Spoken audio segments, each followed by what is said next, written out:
కోలాహలం కనిపిస్తూ ఉంది. ఒక్కొక్కటిగా అర్ధరాత్రి నుంచి కూడా ఒక్కొక్కటిగా ఆ గణనాథులు అయితే గంగమ్మ వడికి చేరుకుంటూ ఉన్నారు. శోభాయాత్రలు కూడా కొనసాగుతూ ఉన్నాయి. అటువైపు ఖైరతాబాద్ గణనాథుని శోభాయాత్ర కూడా లక్కడి కప్పులకు చేరుకుంది. మరొక అనుకున్న సమయానికంటే అరగంట ముందుగానే శోభాయాత్ర అయితే మొదలవడం జరిగింది. శోభాయాత్ర వాహనం ముందు కూడా ప్రత్యేకమైన ఏర్పాట్లు చేయడం జరిగింది. భక్తులు శోభాయాత్ర వాహనం ముందుకు రాకుండా రోప్ పార్టీలను కూడా ఏర్పాటు చేయడం జరిగింది. గణనాథుని శోభాయాత్రను కూడా వీక్షించేందుకు భక్తులైతే తరలి వస్తున్నారు.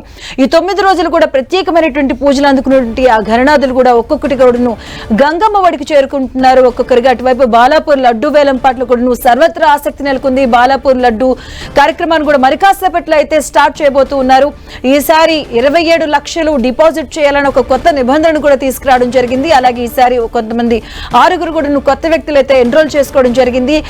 బాలాపూర్ గణేష్ లడ్డు కూడా ఈసారి 35 లక్షల వరకు కూడా వెళ్లే అంచనాలు కనిపిస్తూ ఉన్నాయి. అదొక సరికొత్త రికార్డు అని కూడా చెప్పుకోవచ్చు. అటువైపు శోభాయాత్ర ఆలస్యంగా మొదలవుతుంది కూడా భావించారు. అనుకున్న సమయానికంటే ఖైరతాబాద్ గణనాథుడు అయితే అరగంట ముందుగానే శోభాయాత్ర స్టార్ట్ అయింది. ప్రస్తుతానికి లక్కడి కప్పులు చేరుకున్నారు. శోభాయాత్ర ఖైరతాబాద్ గణనాథుడిది. ప్రస్తుతానికి మా కొలీగ్ సంధ్య అక్కడ ఉన్నారు మరిన్ని అప్డేట్స్ అందించేందుకు. సంధ్య. Thank you Madhu. మనం చూస్తున్నాం ఖైరతాబాద్ మహాగణపతి శోభాయాత్ర ఎంతో ఉల్లాసంగా ఉత్సాహంగా భక్తజన కోలాహలం మధ్య కొనసాగుతుంది. ఆ లైవ్ దృశ్యాలు మనం చూస్తూ ఉన్నాము. శోభాయాత్ర ఎర్లీ మార్నింగ్ స్టార్ట్ అయిపోయినటువంటి పరిస్థితి కనిపిస్తుంది. 6:30 కల్లా కూడా మహాగణపతి యొక్క శోభాయాత్రని ప్రారంభించేశారు.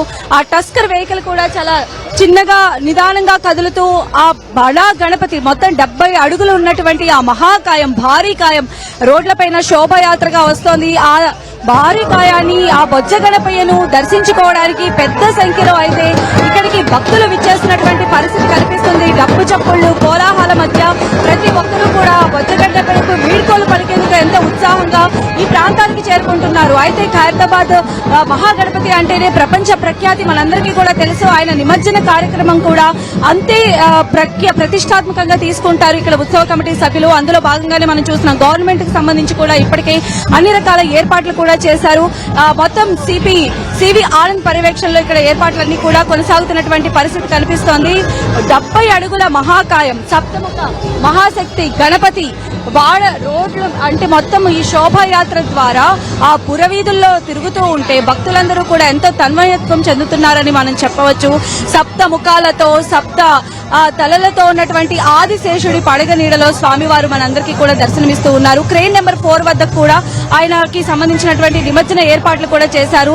మరి కాసేపట్లోనే అంటే మరికొన్ని గంటల్లోనే గంగమ్మ చెంతకు చేరబోతూ ఉన్నాడు. మొత్తం 11 రోజుల పాటు కూడా భక్తి శ్రద్ధలతో భక్తులు పూజలు కూడా సమర్పించడం జరిగింది. స్వామివారి ఆశీర్వాదాలు తీసుకున్నారు. ఇప్పుడు అంతే కోలాహలంతో ఇక్కడ ముఖ్యంగా యువత ఇక్కడికి పెద్ద సంఖ్యలో చేరుకోవడం స్వామివారికి సంబంధించి వీడ్కోలు పలికేటువంటి ఈ కార్యక్రమాల్లో వాళ్ళందరూ కూడా భాగస్వాములు అయ్యారు. ఎందుకంటే మనం చూసినట్లయితే వినాయకుడు అంటేనే విద్యార్థులకు సంబంధించినటువంటి తెలివితేటలు కావచ్చు, చదువు విషయంలో కావచ్చు ఒక ఐకానిక్ గా చూస్తారు. వినాయకుడు అంటేనే విఘ్నాలను తొలగిస్తాడు, లంబోదరుడు అంటేనే లగ్నాలను మంచిగా ఇచ్చేస్తారు అనేటువంటి మన హిందూ సాంప్రదాయాల ప్రకారంగా వినాయకుడు తొలి పూజలు అందుకుంటూ ఉంటాడు. వినాయక పూజ చేసిన తరువాతే మనం ఏ పూజ అయినా కూడా చేసుకుంటాము. ఎంతో భక్తి శ్రద్ధలతో మొత్తం 11 రోజుల పాటు కూడా స్వామివారు పూజలు అందుకున్నారు. ఇప్పుడు అంతే ఉల్లాసంగా ఉత్సాహంగా స్వామిని ఆ గంగమ్మ చెంతకు చేర్చేటువంటి నిమజ్జన శోభాయాత్ర దృశ్యాలు మనం 10 టీవీ స్క్రీన్ పైన లైవ్ లో చూస్తూ ఉన్నాము. మనం ఆల్రెడీ లక్కడి కప్పుల చౌరస్తా దగ్గరికి వచ్చాము. ఇక్కడ నుంచి టెలిఫోన్ భవన్, ఆ తర్వాత తెలుగుతల్లి ఫ్లైఓవర్, సెక్రటేరియట్, ఆ తర్వాత క్రెయిన్ నెంబర్ 4 కి భారీ గణపయ్య చేరుకోబోతూ ఉన్నాడు. ఇప్పుడే అక్కడికి దానికి సంబంధించినటువంటి ఏర్పాట్లు కూడా చాలా ముమ్మరంగా చేశారు. ఈ శోభాయాత్రలో ఎక్కడా కూడా ఎలాంటి ఇబ్బందులు కలగకుండా అయితే ఇక్కడ భారీ బందోబస్తు ఏర్పాట్లు అయితే కనిపిస్తూ ఉన్నాయి. ముఖ్యంగా మనం చూసినట్లయితే ఏకదంతుడు లంబోదరుడు అయినటువంటి ఆ బొజ్జ గణపయ్యను ఈసారి ఆ మట్టి ప్రతిరూపంతో తయారు చేయడం జరిగింది. ఉత్సవ కమిటీ ఏర్పాటు చేసి ఏదైతే ఒక్క అడుగుతో ప్రారంభమైనటువంటి ఈ ఖైరతాబాద్ మహాగణపతి యొక్క ప్రస్థానం 70 సంవత్సరాలు పూర్తి చేసుకుంది.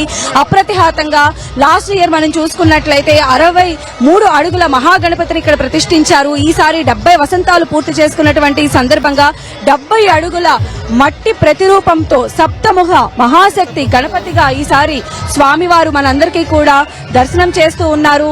చివరిసారిగా స్వామి వారికి వీడ్కోలు పలికేందుకు ఇక్కడ భక్తులు వస్తూ ఉన్నారు. ఎందుకంటే ఈ రూపం అంటే ఇక్కడ గణేష్ ఉత్సవ సమితి ప్రతి సంవత్సరం కూడా ఒక్కొక్క రూపంలో స్వామి వారిని తయారు చేయడం జరుగుతూ ఉంది. కాబట్టి ఈసారి మనకు కనిపించేటువంటి సప్తముఖ మహాగణపతి మనకు నెక్స్ట్ ఇయర్ కనిపించరు. కాబట్టి ఆ ప్రతిరూపాన్ని ఇక్కడ వచ్చినటువంటి ప్రతి ఒక్కరూ కూడా తమ సెల్ ఫోన్లలో బంధిస్తున్నటువంటి దృశ్యాలు కూడా చూస్తున్నాం.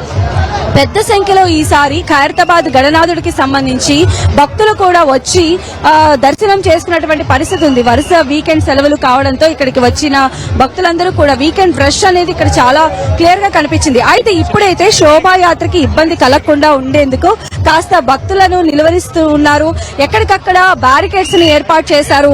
2 అంచెల వలయంతో స్వామివారి దగ్గరికి పెద్దగా ఎవరు వెళ్లకుండా అయితే ఏర్పాట్లయితే చేయడం జరిగింది. కాబట్టి భక్తుల కోలాహలాన్ని కొంచెం నియంత్రించినప్పటికీ కూడా ఇక్కడికి పెద్ద సంఖ్యలో చేరుకుంటూ ఉన్నారు. రోడ్డుకి ఇరువైపులా కూడా నుంచొని స్వామివారి శోభాయాత్రలో పాల్గొంటూ గణపతి బప్ప మోరియా అనే నినాదాలు చేసుకుంటూ ఇక్కడ ప్రతి అడుగు కూడా ముందుకు కదులుతున్నటువంటి పరిస్థితిని మనం చూస్తూ ఉన్నాం.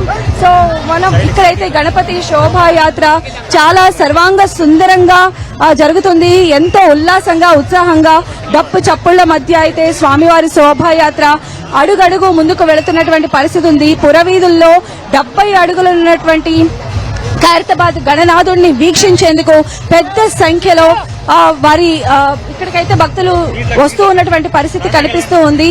ఆ భారీ కాయాన్ని ఖచ్చితంగా వారి సెల్ ఫోన్లలో బంధిస్తూ ఉన్నారు. సో ఇక్కడైతే కోలాహలం కొనసాగుతోంది మధు. మరి కొద్ది గంటల్లోనే గణేష్ని అనుకున్న టైంకే ఆయన్ను గంగమ్మ ఒడికి చేర్చేటువంటి ప్రక్రియ అయితే కొనసాగబోతోంది. ఓకే సంధ్య, మొత్తానికి చూసాం ఖైరతాబాద్